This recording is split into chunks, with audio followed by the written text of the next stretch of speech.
وأقسموا بالله جهد أيمانهم لا يبعث الله من يموت بلى وعدا عليه حقا ولكن أكثر الناس لا يعلمون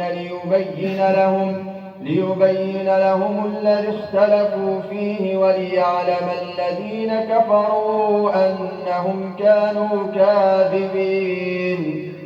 إنما قولنا لشيء إذا أردناه أن نقول له كن فيكون.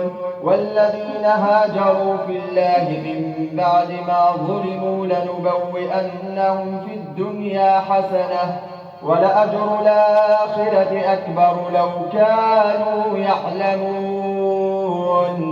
الذين صبروا وعلى ربهم يتوكلون.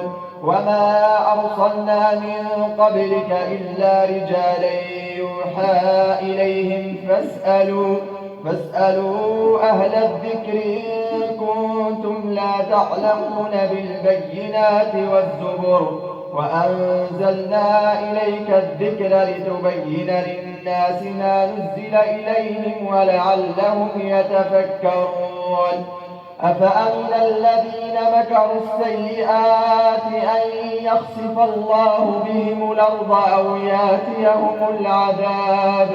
أو ياتيهم العذاب من حيث لا يشعرون أو يأخذهم في تقلبهم فما هم بمعجزين أو يأخذهم على تخوف فإن ربكم لرؤوف رحيم.